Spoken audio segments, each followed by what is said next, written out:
Hello students, मैं रूपाली अग्रवाल आज आपके सामने कंपनी लॉ की थर्ड क्लास के साथ हूँ।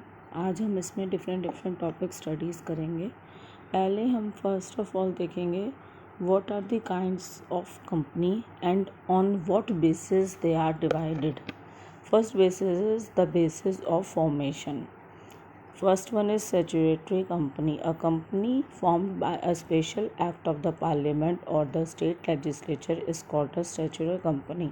जो भी कंपनी फॉर्म्ड होगी स्पेशल एक्ट द्वारा बाय पार्लियामेंट और या फिर state legislature, it is called as statutory company. Such companies are generally formed to carry out some special public undertaking. ये जो कंपनीज बनती हैं ये पब्लिक अंडरटेकिंग्स के लिए होती हैं और स्पेशली ये जो फॉर्म होती हैं ये पार्लियामेंट और स्टेट लेजिस्लेचर के द्वारा होती हैं, जैसे कि railways, water works, gas, reserve bank of India, state bank of India, food corporation of India, industrial financial corporation of India, life insurance of corporation of India, Delhi state corporation of India are some of its examples.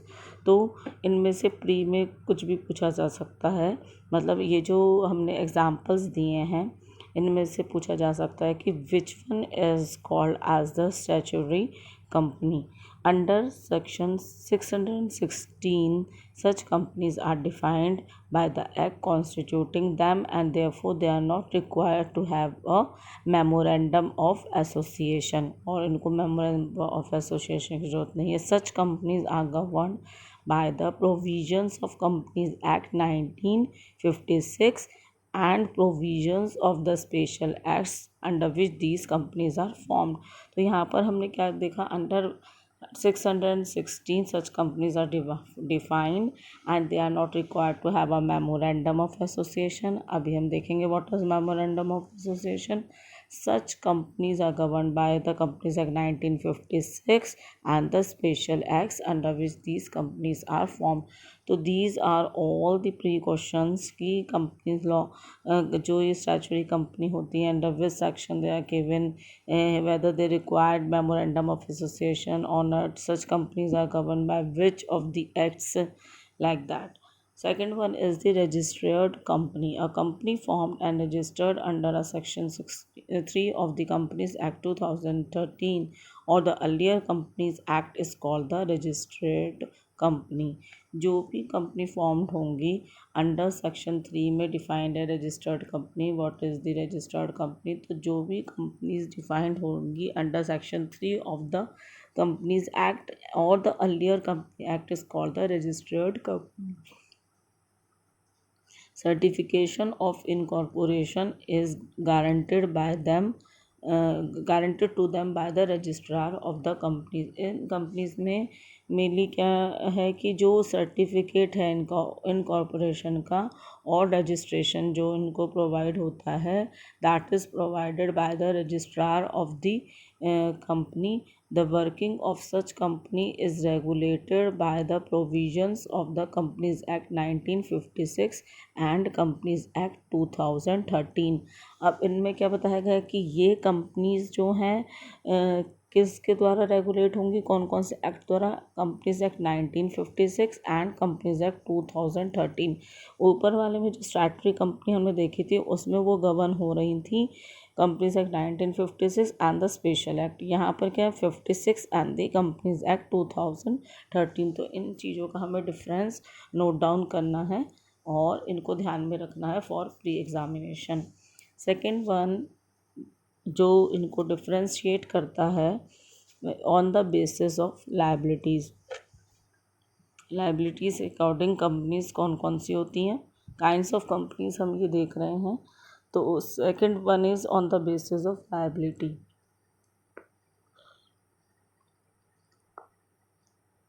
Company liability by shares.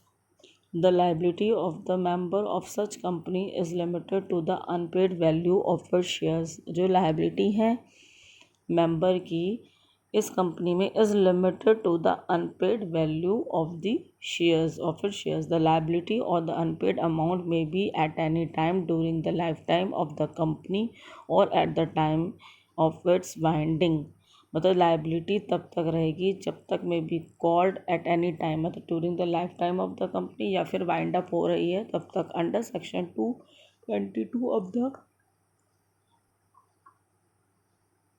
Companies Act 2013, the company limited by shares may be either private or public. जो company limited by the shares होगा, जहाँ पर भी section 222 companies act में बताया गया, it may be either private और public. अभी जो ये प्राइवेट और पब्लिक, इनमें क्या डिफरेंसेस है वो भी हम आगे देखेंगे। Company limited by guarantee, the company of the liability of each member of such company is limited to the extent of the guarantee undertaken by the member. It may arise in the event of its being bound. तो यहाँ पर जो liability दी गई है member की such company में, is limited to the guarantee of the they have given under to the which extent. Now, third one is unlimited company. The company not having any limit on the liability of its member. यहाँ पर limit नहीं है, वहाँ पर हमने देखा limited है liability, यहाँ पर there is no limit on the liability of the member and it is such called as unlimited company. Liability in such a case extends to the personal property of the shareholder. Such company does not use the word limited, यहाँ पर limited word use नहीं होता at the end of their name. Under section 292 of the companies act, the articles of association of such company shall state the number of members with the company is to be registered, कितने number of members, if the company has a share capital, the amount of share capital with which the company is to be registered. Under section 32, unlimited company can be converted into a limited company. तो ये जितनी भी ये बातें हैं ये as such पढ़ के अंडरस्टैंड हो रही हैं, ये स्टूडेंट्स आपको याद ही करना पड़ेगा कि कौन से सेक्शन में क्या चीज़ बताई गई है, what are the types of the company. अब जैसे यहाँ पर है सेक्शन 32 ऑफ द एक्ट में क्या है, जो अनलिमिटेड कंपनी है that can be converted into the limited company by passing a special resolution according to section 65 of the Companies Act. An unlimited company having a share capital may by resolution for registered as limited company do either or both of the following things, namely increase the nominal amount of it share capital. ऐसा नहीं है limited company जो हमने share capital की बात करी थी, by special resolution for registration they can increase the nominal amount of their share capital by increasing the nominal amount subject to the condition provided that a specified portion of its uncalled share capital shall not be able of being called up। Fourth one is company with charitable objects. ये simple है, इसमें charitable objects तक देखेंगे बस कौन C section में define की गई है, according to section 8(1) of the companies act 2013। Now on the basis of ownership, the companies can be categorized as private company under section 268 of the Company Act 2013. Private company means a company having a minimum paid up share capital of 1 lakh rupees or such higher paid up share capital as may be prescribed and which by its article restricts the right to transfer its shares except in case of one person company limits the number of its number two 200। मतलब यहाँ पर क्या है, जो section 268 है companies act 2013 का वो define करता है, it means having a paid up share of the capital of 1 lakh rupees. इसको हमें ध्यान में रखना है, इन सारे जो भी पॉइंट्स हैं इसके। Second one is the public company. According to the section 3(1) of the fourth subclause 4th of the Companies Amendment Act 2000 and section 271 of the Companies Act, a company which is not a private company is called a public company। जो भी private company से different company है that is called the public company. Main features of the public companies are minimum number of share is 7 members is 7 members होते हैं minimum. There is no restriction on the maximum पे कोई restriction नहीं है. It can invite public for subscription.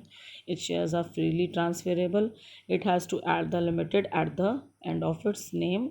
Limited add होगा इनके name के बाद में. It's minimum paid up share of the capital of 5 lakh rupees. These all points you have to remember. As it is, you have to read out and remember. Now we will see the government companies. According to the section 245 of the Companies Act 2013, a government company is one which is not less than 51% of its paid up capital.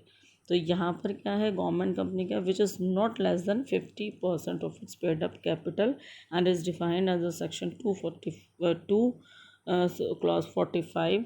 Example of government companies are Hindustan Machine Tools, State Trading Corporation, Minerals and Metals Trading Corporation. Now we will see foreign company. What is foreign company?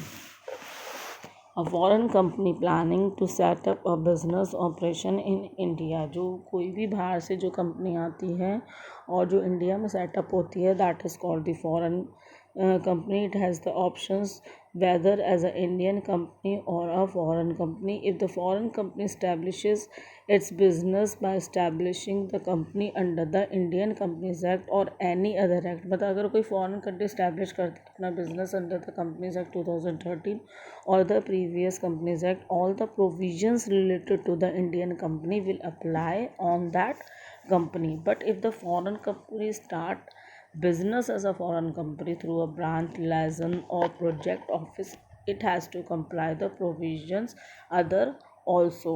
Section 379 to 383 of the Companies Act certain provisions for the foreign companies on the basis of control. On the basis of control कैसे कैसे है, holding company and the subsidiary company. A holding company is a company which controls another company. और वो another company क्या होगी, subsidiary company. जो भी company hold करेगी दूसरी कंपनी को, that is the holding company. और जिस कंपनी को वो होल्ड करती है, that is called the subsidiary company. Either bye acquiring more than half of the equity shares of the another company or by controlling the composition of board of directors of the another company or by controlling a holding company which controls the another company. Under section 246 of the Companies Act provides that holding company is one of it control the composition of the board of the directors of the another company. जो भी board of directors को control कर रही है किसी दूसरी company को, that is the holding company. And that other where the first mentioned companies are existing company in respect to the holders of the preference issued. Where the first mentioned company is another company holds more than half a nominal value of its equity share capital. The first company is the subsidiary of any company which is that other subsidiary.